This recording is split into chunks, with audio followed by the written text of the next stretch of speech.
Hey guys, so it's Savannah. Welcome back to my channel and welcome to another true crime video. I hope you guys enjoyed last week, which was Halloween. I hope you had a fun Halloween weekend, whether you stayed in or went out.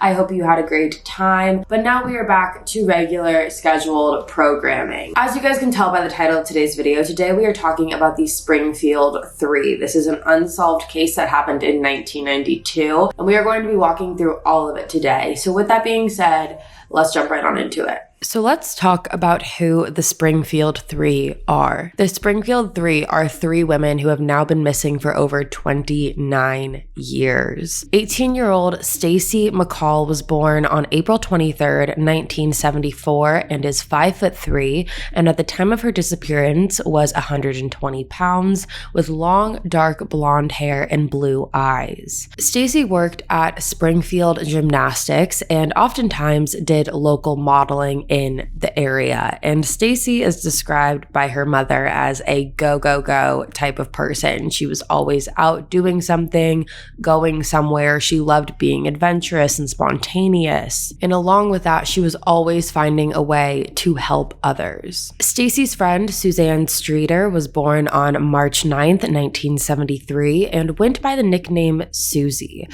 She was 19 years old at the time of her disappearance and stood at 5'2", and when she went missing, she was 102 pounds with shoulder-length blonde hair and brown eyes. She has a scar on her upper right forearm, and Suzie worked at a local movie theater in Springfield and was described as a very happy person. She's extremely outgoing, extremely friendly and approachable, and is described by her coworkers as good at being a good human. Now, what's interesting is that Stacy and Suzie were really great friends in elementary school. That's where they met. They became best friends. And then Stacy ended up moving away. Her and her family left Springfield for a little bit.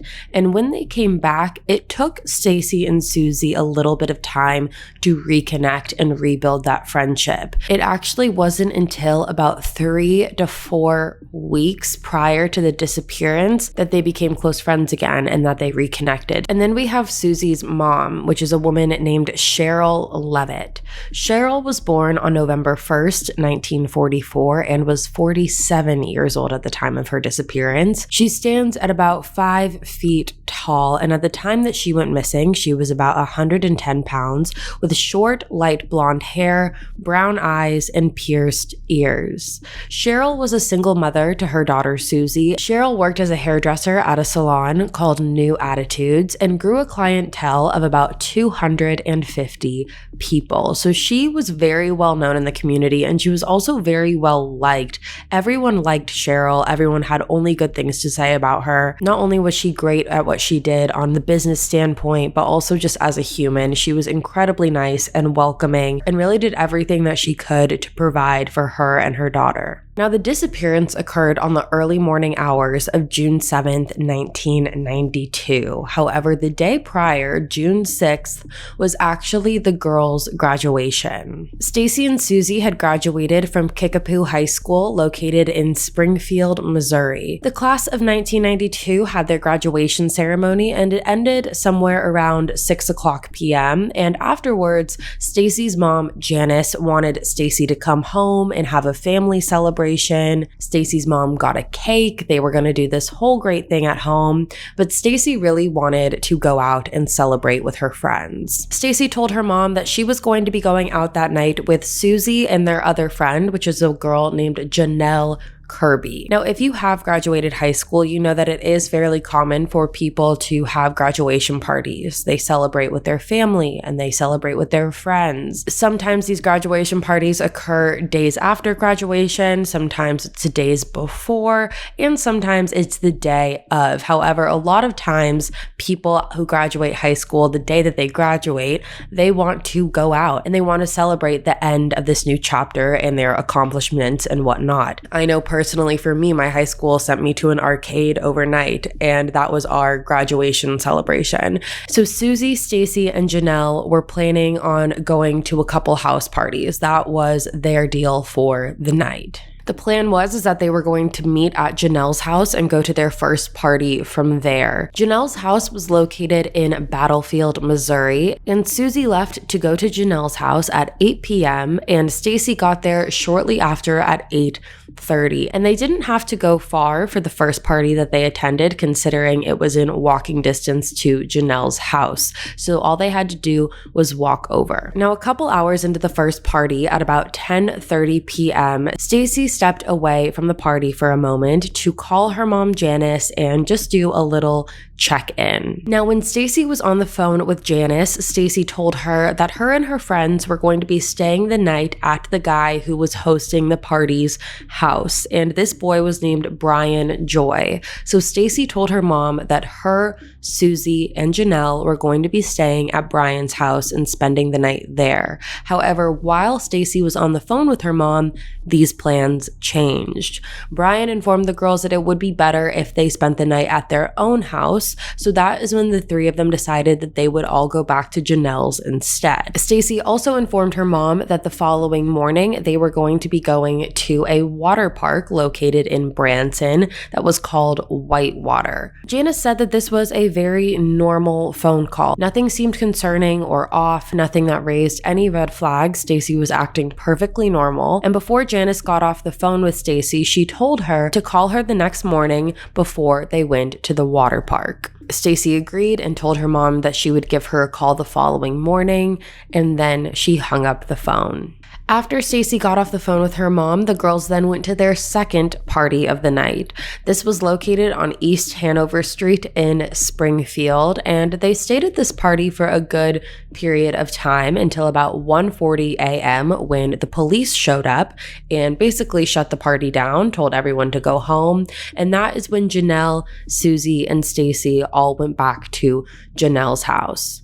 Now, when the girls got to Janelle's house, they realized that Janelle had family in town staying with her. So her family was taking up the extra bedrooms that Janelle's family had, and that would mean that Suzie and Stacy were going to be sleeping on the floor. Now, after talking it out a little bit, Suzie and Stacy decided that they were going to go back to Suzie's house and sleep there. Suzie had just gotten this giant king waterbed as a graduation present, and they figured that would be a lot more comfortable than sleeping on the floor. So they left Janelle's house and said that they were going to be going back to Suzie's. Suzie's house was about a 15-minute drive from where Janelle lived, so the plan was that Stacy was going to follow Suzie and they were going to spend the night there, but the following morning, the three girls still were planning on going to that water park.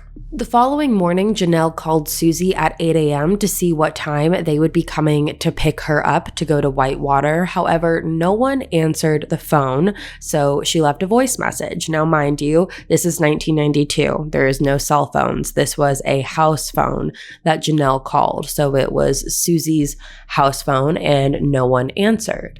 Now, Janelle waited a couple hours until about 12:30 p.m., and that is when her and her boyfriend, Mike Henson, went over to Suzie's house together.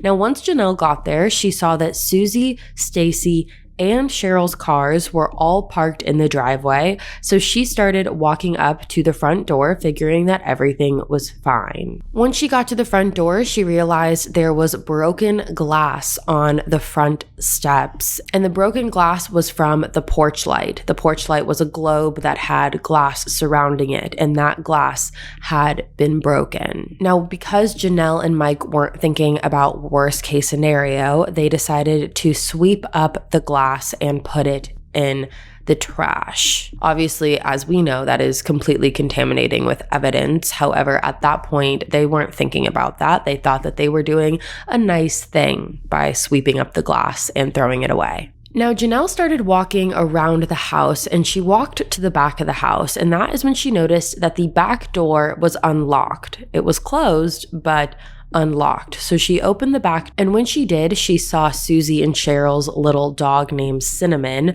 was running around like crazy. Once he saw her, he jumped right into her arms, and he definitely was acting a little frantic. Janelle walked through the house yelling for Suzie and Sherril. However, she got no response.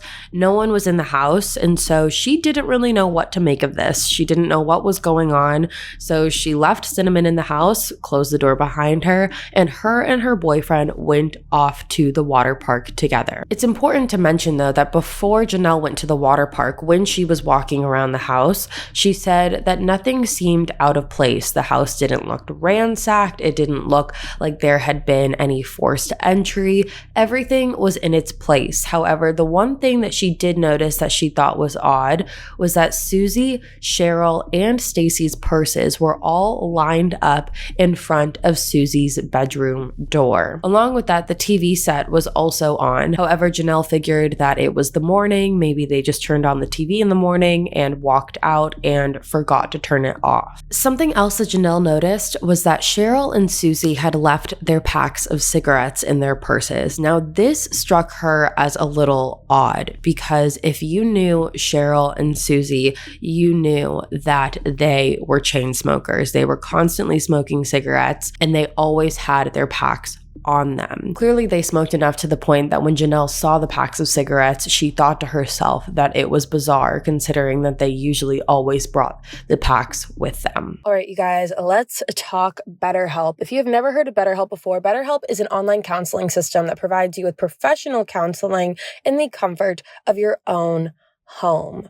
Once you sign up with BetterHelp, you will then be given a survey, and based off of your answers in that survey, you'll be matched with a counselor that is best deemed to fit your needs. BetterHelp has counselors that specialize in a ton of different areas, such as anxiety, depression, grief, LGBTQ+ matters, relationships, family trauma, sleeping, and more. And if at any point you feel like you want to switch your counselor, you'll be able to do so free of charge. BetterHelp is available worldwide, and financial aid is available to those who qualify. So many people have been using BetterHelp that they are recruiting additional counselors in all 50 states. I want you to start living a happier life today. As a listener, you'll get 10% off your first month by visiting our sponsor at betterhelp.com/instinct. Join over 1 million people who have taken charge of their mental health. Again, that's BetterHelp, HELP.com/instinct. There are very few things that are more devastating than a loved one going missing. On the Vanished podcast from Wondery, host Marissa Jones tells stories of missing persons that have gone overlooked by mainstream media. She gets the story from friends and family of the missing person and frequently talks to law enforcement and other close to the case. Marissa wants to help families find their vanished loved ones or a sense of peace. Through each episode, the Vanished podcast seeks to make an impact in awareness of the case. One episode about Ebby Stepik led to the discovery of her body. On another recent episode, Marissa looks at the case of Jason Landry. On December 13th, 2020, Jason drove home from college. Using the app Waze, he made his way through a small Texas town but missed a turn. About an hour later, volunteer firefighters discovered Jason's car crashed on a dark, desolated road that was not on his route home. His belongings, including his clothes, were found along the road as well. The Vanished reviews his digital footprint and finds out what may have happened and tries to help the massive search that's currently underway to find Jason. You guys know I love a good true crime podcast. I think that's safe to say. And clearly, if you're here, you do also. Now, a lot of these cases, what I love about Marissa and how she does this on her podcast is she goes into such great detail on all of the cases that she covers. She goes over countless theories, leaves no stone left unturned, and I really, really enjoy it, and I know you guys will too. Listen to the Vanished podcast on Apple Podcasts, Amazon Music, or you can listen ad-free by joining Wondery Plus in the Wondery app. Did you know that every year, property crimes like burglaries and package thefts spike over the holiday season? That's why there is no better time than now to invest in SimpliSafe. This week, SimpliSafe is giving Killer Instinct listeners 40% off their award-winning home security system.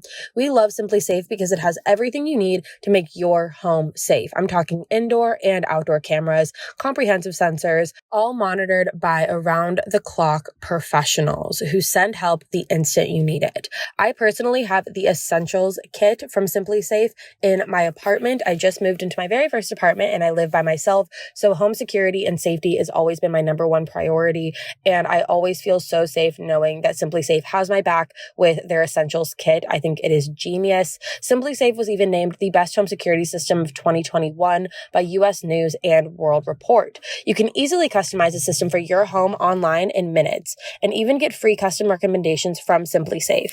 With SimpliSafe, there are no long-term contracts or commitment. It's a really easy way to start feeling a little bit more of a peace of mind.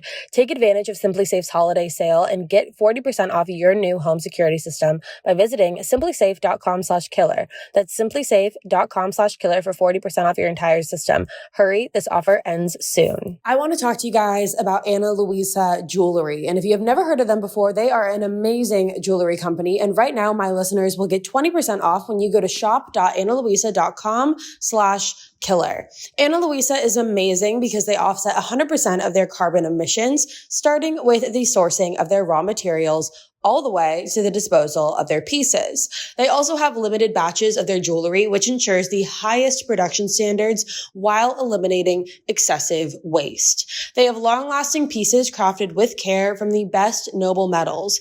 I personally have been loving accessorizing lately, and I love that Ana Luisa has amazing, trendy, dainty jewelry that will never go out of style.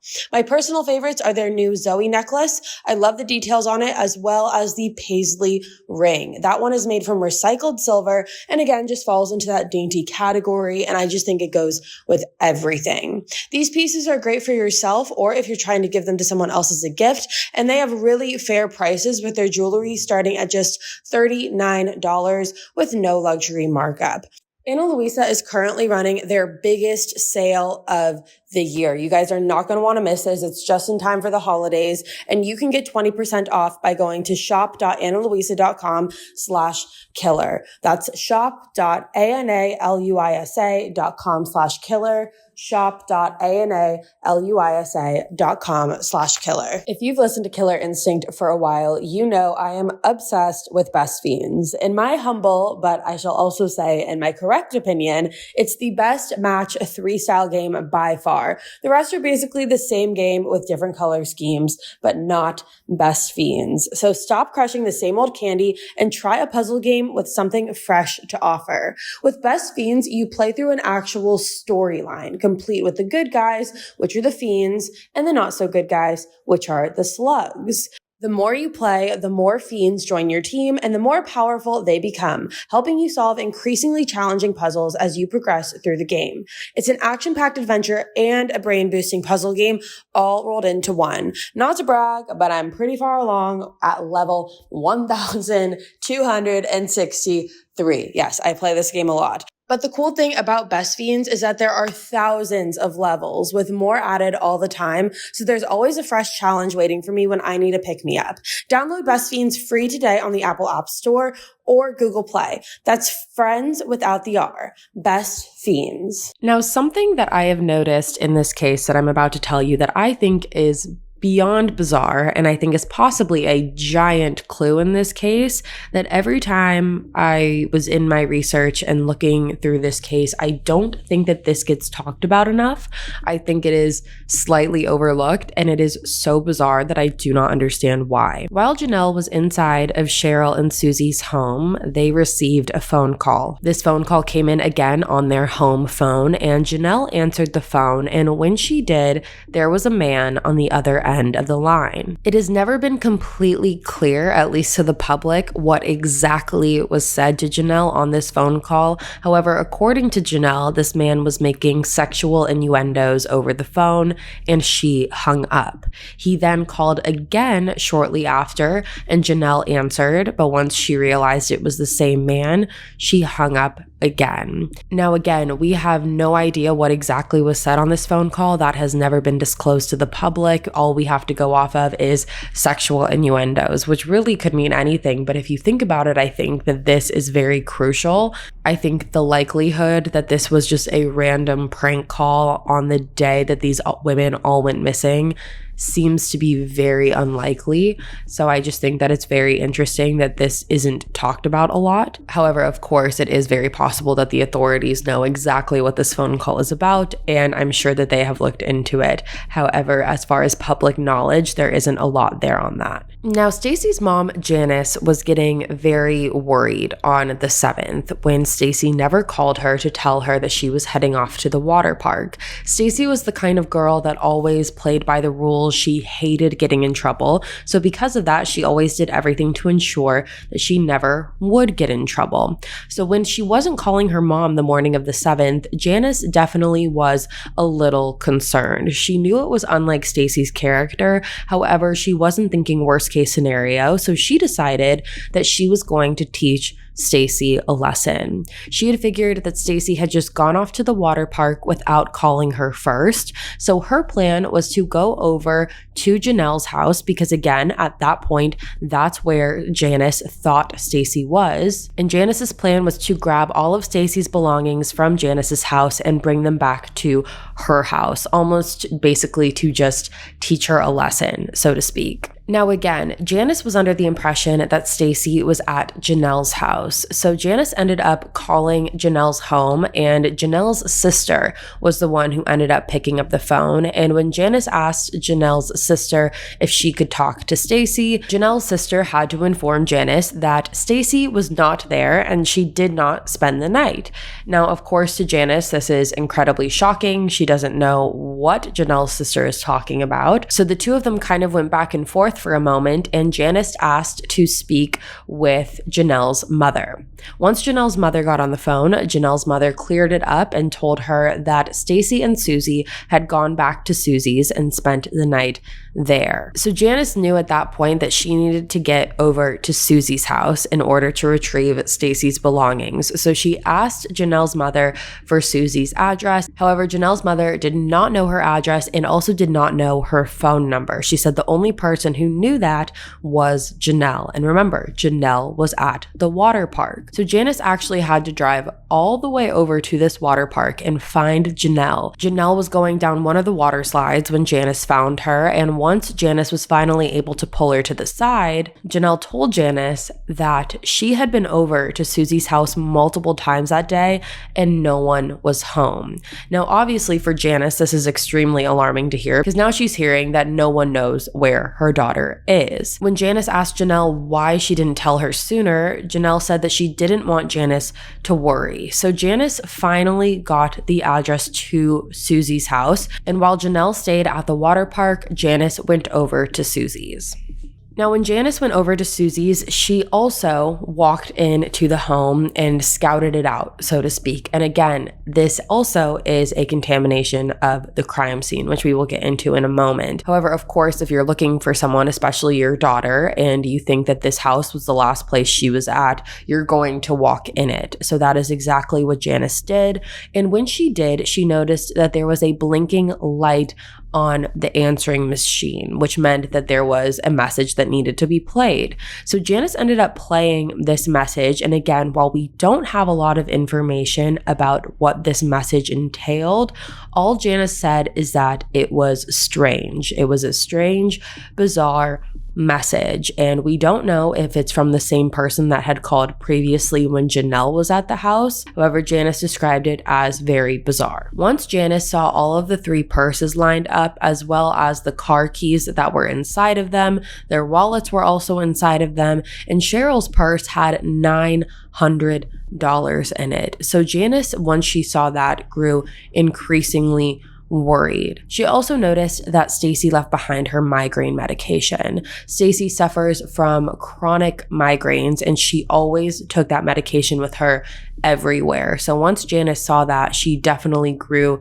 more concerned. Now, Janice was the one that ended up calling police to file a missing persons report. And when she called the police, she actually didn't call 911. 911 was fairly new at this time, and when it was created, it was instilled into the public to only use 911 for emergencies. And Janice did not know at this point whether or not this was an emergency. So she ended up calling the police station and saying that her daughter and her friend and her friend's mom were all missing. And when police asked why she wasn't calling 911, she said she wasn't sure if this was an emergency or not. However, she was transferred over to 911, and authorities did end up meeting her at the house later that night on June 7th. Now, when authorities arrived on the scene, here were some of their observations. Although there was broken glass, there was no sign of forced entry. And like I said, the broken glass came from the light bulb outside of the house,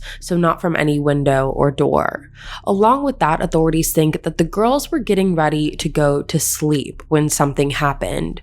Their jewelry had been taken off and their shoes were on the floor as well. Stacy's clothes were neatly folded and her shoes were placed on top of them. Her jewelry was found in her shorts. However, what was missing from Stacy's clothes was her shirt and her underwear. This made police believe that when the women disappeared, they were either about to fall asleep or were already sleeping. So let's talk about the contamination of the crime scene, because at this point you have had multiple people walking in and out of that house. You have multiple people touching doorknobs, sweeping up glass, touching the phone, touching everything in that house, which again just adds unnecessary DNA into the crime scene. Now, after police showed up at Sherril's house and spoke with her and walked through the home, they reported the girls missing with foul play suspected. That is how they reported it.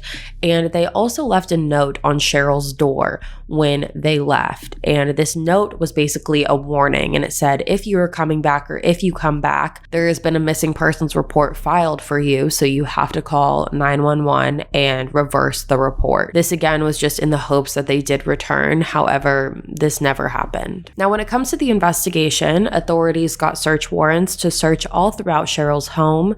They also called all local hospitals and county jails to see if they happened to have ended up there. Now, within days, the entire community knew about this case. There were posters everywhere of all three women, and the FBI actually ended up joining in on this case on June 9th. So just 2 days after this report was filed, and there was a total of 32 detectives from the police station that were on this case as well. Springfield Lake was somewhere that was searched. However, there was nothing that came up out of that. Now, on the night that they went missing, there was also 2 vehicles that were reported stolen. These vehicles were a burgundy Toyota Supra as well as a dark blue 19-foot Dodge van.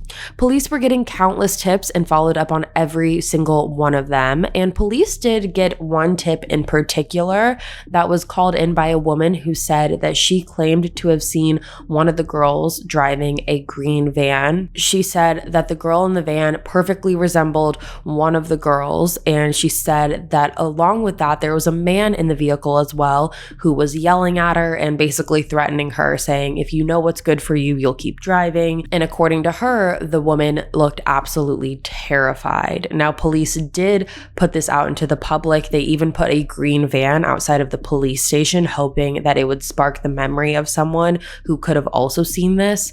However, nothing came from it. Now, there was a gas station clerk who was working on the night of the girls' disappearance who claimed to have seen Stacy and Suzie. He said that the girls came in and bought a few things and that Stacy was with an older man in a gold car. He said that this guy had a long, stringy, dark hair as well as a mustache. He said that when the girls left, they went in 2 different directions. One of them went north and one of them went south. And not only that, he then said at 2:15 a.m., Sherril had actually gone into the gas station and asked the gas station clerk if he had seen Suzie and Stacy. Now, Janelle said that her, Suzie, and Stacy never went to a gas station, so it is possible that this man just saw someone else and thought it was Suzie, Stacy, and Sherril. But it's also possible that Suzie, Stacy, and Sherril had met up with a different group of friends as well. Now, I will say that all 3 of the women's cars were in the driveway, so it suggests that they disappeared from the home, that they were taken from from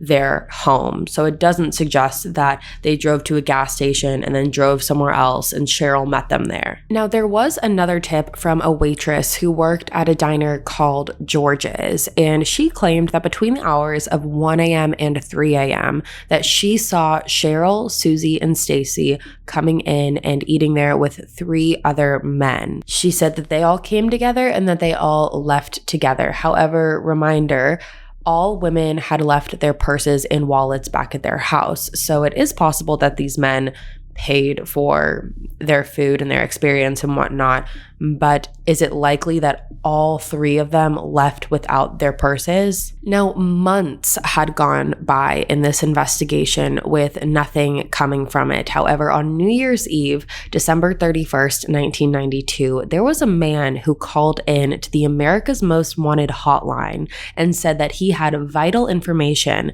about the women's disappearance. However, right when he was about to give this information, the man hung up the phone, and he did that because the operator was trying to connect him to the Springfield investigators. So they were trying to get the Springfield investigators on the call without this man knowing, and the man figured it out, got freaked out, and hung up the phone. Now, the police have publicly appealed many times for this man to come forward and contact them. However, he never did. Now, there was another very interesting tip that came in. Investigators got a tip that all 3 women were buried underneath the foundations of the parking garage at the Cox Hospital in Springfield. Now, this tip actually didn't come into authorities. It came in to a crime reporter. She was a crime journalist who was working all on this case, and she was the one that got this tip. So she brought this tip to authorities. However, they really didn't do much with it, according to her. And she then decided to hire a mechanical engineer to scan the parking garage with ground penetrating technology. Now, when this man did this, he ended up finding 3 figures that he said resembled the size of a grave. 2 of the figures were parallel and one of the others was perpendicular. Now, the person who gave this tip gave no reasoning for why they believed this to be the case or why he thought that the women were there. However, it is very interesting to see that there was something to come out of it. Now, the parking garage had began construction a year after the girls had gone missing, a little over a year. They started construction on it in September 1993. Now, the reason that the Springfield police have not dug up the foundation to see if they're actually under there is because without 100% factual hardcore evidence that they are under there, the process of digging up all of that concrete and all of that foundation that's already laid down is very expensive and time consuming, and they don't really want to do it, or they didn't want to do it.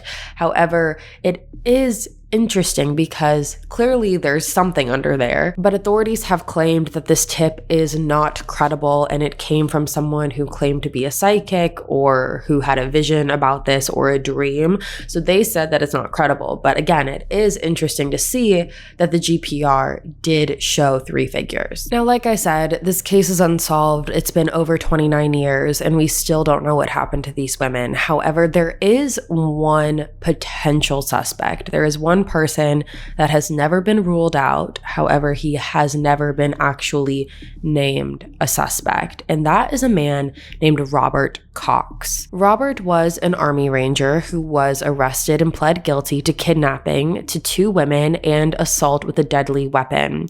For this, he was sentenced to 9 years, and after he got released from that, it was suspected that he was involved and responsible for the murder of 19-year-old Sharon Zellers. On December 30th, 1978, Sharon was leaving her job at Disney World at around 10 p.m., and 6 days later, authorities found her body beaten and stuffed into a manhole with her car nearby. Now, at the time of the murder, Robert was staying 100 yards away from where her body was found at a Days Inn motel with his parents. The night of the murder, he went back to his parents' motel room bleeding and had an inch of his tongue bitten off. Now, Robert claims that the tongue thing was due to a fight that he got in at a roller skating rink nearby. However, the security guards at the roller skating rink said that there was never a fight that night. Now, along with that, there was blood in Sharon's car that matched Robert's. Now, Robert had moved to Springfield just weeks before the three women disappeared. And the reason he's connected into any of this at all is because Robert actually worked at the same car dealership that Stacy's dad worked at. So Stacy's dad and Robert were co-workers. Now, when Robert was asked by police what he was doing and where he was the night of the disappearance, he had an alibi. He claimed that him and his girlfriend were at church. Of all places, they were at church. And Robert's girlfriend stood by this, and she stood by him and claimed that the two of them were at church together. However, shortly after this, Robert was arrested again in Texas for armed robbery. And when he was arrested, his girlfriend basically came forward and said that she had completely lied before about the alibi. She said she had no idea where Robert was the night that the three women went missing, and that she was basically lying just to cover up for him. Now, after Robert got arrested and placed in prison in Texas, there was an investigator who went down there to speak with him and asked about the Springfield Three. And when asked about Stacy, Suzie, and Sherril, Robert said, quote, "I know that they're dead. I'll say that. I just know that they're dead. There's no doubt about it." End quote. Now, when the investigator asked Robert for details as to why he thinks that or what happened to them, Robert said he wasn't going to disclose any details until his mother passes away. Now, as of right now, his mother is 81 years old, and Robert said he's not going to say anything until she dies. Now, again, even though Robert has never been ruled out as a suspect, there's never been enough evidence to actually claim him as one either. Now, the investigative journalist that got the tip about the women being in the concrete at the Cox Hospital, she actually has a totally different viewpoint. She did a Crime Watch Daily interview where she claims that she thinks that she knows exactly what happened to the women. However, she refused to say it. And actually, when watching the Crime Watch Daily interview, Crime Watch Daily was getting a little bit frustrated with her because they didn't understand why she was there if she wasn't going to be truthful and forthcoming about what she thinks happened to them. However, the investigative journalist basically said that she was going to refrain from saying anything due to her own safety. She said that she had been threatened multiple times by people in the city and that she was in fear for her life, essentially. However, what she did say is that Stacy was not the target, which goes kind of against the Robert Cox theory, because with Robert, you could put the theory that Robert, targeted Stacy because of her dad and he had an infatuation with her and that he went after her and that Sherril and Suzie were kind of just there. But with this theory, with Stacy not being the target, it kind of takes away from the Robert Cox theory. So two very different theories. Is it possible that Robert is just, kind of dangling the carrot in front of everyone's faces and is playing this game just to get a rise and a reaction out of people? Yes, we've seen that a million times before. Serial killers tend to do that for whatever reason. They like to feel power and control. It makes the killings last longer in their mind. But those are really the only two theories that are in this case, if you even count the second one, because we really don't know what she's talking about or what she thinks she knows. Personally, for me, I don't know what I believed happened. This seems very random to me, but I don't think that this was a random attack. I think whoever attacked the girls knew them. The fact that the house was in completely perfect condition and the only thing that was bizarre was the fact that the purses were left there. I will say, though, I do think something that should be noted, it is very hard to take down 3 people at once. It is very hard to do that. It makes me wonder if there's more than one person who's responsible for this, because if you think about it, if you go 1 against 3, even though they're 3 women, they probably could have put up a good fight, especially in the house. You would have seen some sort of indication of a fight. However, there wasn't one. So it makes me wonder if there's more than one person involved in this. But that is what we know about the case thus far. Anything could be possible. I'm just very curious to hear what you guys have to say about it. All right, you guys, that is all for me today. Thank you so much for tuning in to another episode of Killer Instinct. If you are new here, hi, my name is Savannah, and I'm your host of Killer Instinct. Again, make sure you go ahead and hit that subscribe button. That way you never miss an episode. We post weekly here every Wednesday on the podcast and every Thursday on YouTube. I'll be back next week for you guys to give you a brand new case. And until then, stay safe. Bye, guys.